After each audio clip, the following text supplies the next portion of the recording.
Bueno, en este video vamos a ver coordenadas polares. ¿Qué son las coordenadas polares? Bueno, las coordenadas polares es un sistema coordenado donde vamos a tener un ángulo y una dirección, a diferencia de las coordenadas rectangulares que era distancia, distancia. Ahora vamos a tener ángulo, distancia. Entonces, ¿dónde las vamos a ocupar? Pues las vamos a ocupar para hacer que se reduzca el grado de complejidad de algunas integrales, por ejemplo. Las vamos a utilizar en física, las vamos a utilizar en mecánica, por ejemplo para calcular centroides, centros de masa, etcétera, donde aparecen continuamente suma de cuadrados. Aquí podemos ver suma de cuadrados, sumas de cuadrados, etcétera. Entonces, esta integral que podemos ver aquí, que se puede visualizar, está un poco más compleja, se reduce a esto que está mucho más sencillo. Entonces, es otro sistema coordenado que tiene cualidades para algunas curvas y para otras no.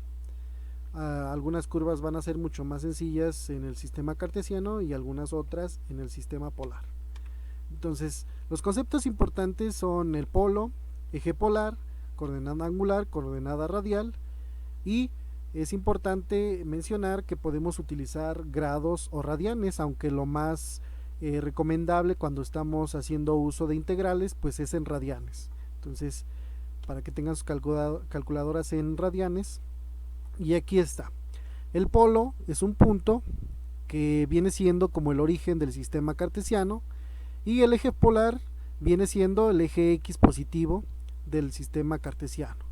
Entonces este es el eje polar, y a partir de aquí se va a empezar a medir el ángulo para las coordenadas polares y la distancia también a partir del polo.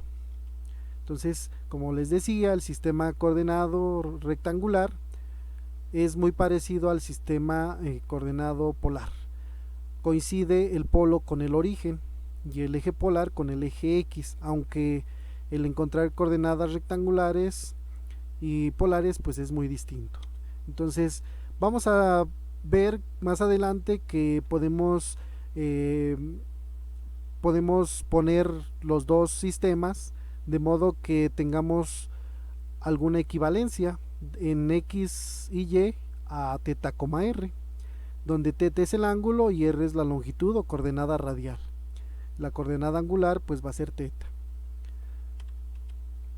Por ejemplo, este punto en el sistema polar, que sería 45 grados, 3, o pi cuartos, 3, que es lo mismo, pi cuartos es el equivalente a 45 grados. Lo que tendríamos es que primero vamos a obtener el ángulo 45, una línea que está aquí a 45 grados con respecto al eje polar, y después vamos a medir a partir del polo una longitud de 3. Entonces el punto pues estaría más o menos ahí. Esa sería la forma de encontrar puntos en el eje polar: un ángulo y una longitud a partir del polo.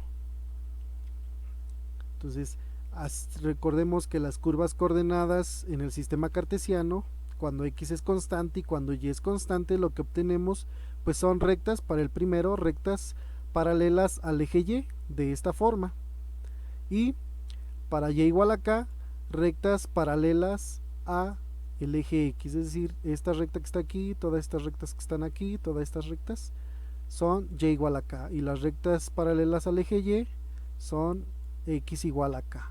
Entonces, cuando hacemos esto, lo que estamos formando pues es precisamente la cuadrícula que se ve ahí.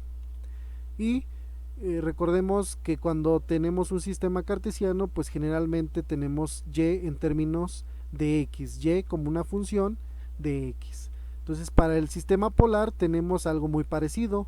Cuando θ es constante, por ejemplo si θ vale 15 grados, que es pues entonces lo que se estaría dibujando, si cambiamos a R, si vamos variando a R, pues entonces R, por ejemplo, cuando R es 1 es aquí, cuando R es 2 es acá, cuando R es igual a 3 es acá, cuando R es igual a 4 es acá, cuando θ es constante, cuando no cambiamos de ángulo. Entonces lo que se estaría formando, este conjunto de puntos, pues son rayos.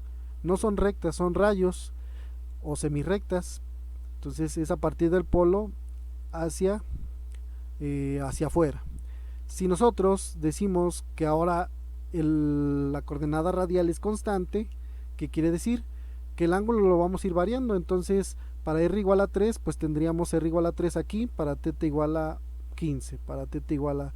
Entonces lo que estaríamos dibujando pues es precisamente circunferencias, porque tienen la coordenada radial constante. Entonces lo que tendríamos es esto. Entonces esto es a lo que llamamos red polar, así como le llamamos cuadrícula en el sistema cartesiano. Y aquí lo que tenemos es a r en términos de θ, es decir, r como función de θ. Entonces la coordenada, la variable independiente pues va a ser θ. Vamos a darle valores a θ para encontrar a r. Entonces, ¿cuál es la relación entre ecuaciones polares y cartesianas, entre coordenadas polares y cartesianas? Pues ya vimos que el eje polar coincide con el origen del sistema cartesiano. Entonces, si queremos obtener un punto P en el sistema polar, pues buscamos el ángulo y el radio. Entonces, a cierto ángulo θ encontramos una longitud, y este sería el punto r, θ, pero hay una equivalencia en x, y. Si podemos ver, esto forma un triángulo rectángulo, donde la distancia de aquí para acá pues es x, y la distancia de aquí para acá siempre va a ser y. Entonces este punto x, y en el sistema cartesiano y en el sistema polar θ, r coinciden. Entonces, ¿cómo podemos relacionar a estas variables entre sí? Pues podemos, por ejemplo, con el coseno de θ pues es x entre r. Entonces a x la podemos dejar en términos de r y de θ, es decir, en términos de las coordenadas del otro sistema. Y para el seno pues sería cateto opuesto, que sería y entre r, y lo podemos dejar también en términos de las otras, que sería esto. También podemos ver que esto es un triángulo rectángulo y funciona Pitágoras, es decir, el cuadrado de este más el cuadrado de este va a ser igual al cuadrado de este. Entonces también, igual que en el anterior, podemos dejar a esas coordenadas en términos de las otras. También sabemos que la tangente es cateto opuesto entre cateto adyacente. Entonces, como pueden ver, aquí podemos dejar a r en términos de las otras variables, es decir, r en términos de las coordenadas cartesianas y a θ en términos de las coordenadas cartesianas también. Entonces, a esta primera, esta que está en rojo, pues podemos darle valores a θ y a r para obtener a x y a y. Y en esta otra podemos darle valores a x y a y para obtener a r y a θ.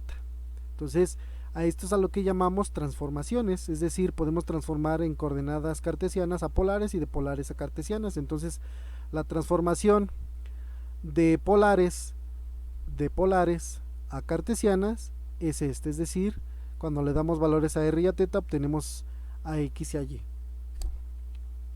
Y la transformada inversa, que quiere decir que ahora las coordenadas cartesianas las vamos a transformar en coordenadas polares, y esta sería la transformación, que es aquí. En la primera, x vale r coseno y y vale r seno. En esta otra, θ vale tangente a la menos 1 de y entre x, y r raíz cuadrada de x cuadrada más y cuadrada. Entonces esas son las transformaciones. Las curvas más comunes que tenemos son circunferencias, cardioides y caracoles, rosas lemniscatas, espirales, y otros que son muy importantes en la mecánica, que son cicloides, hipocicloides y epicicloides, y existen otros más, pero los que más vamos a ver en este curso van a ser esto. Bueno, en el siguiente video vamos a hacer ejercicios, vamos a ver todas estas curvas comunes y vamos a ver las características de esta.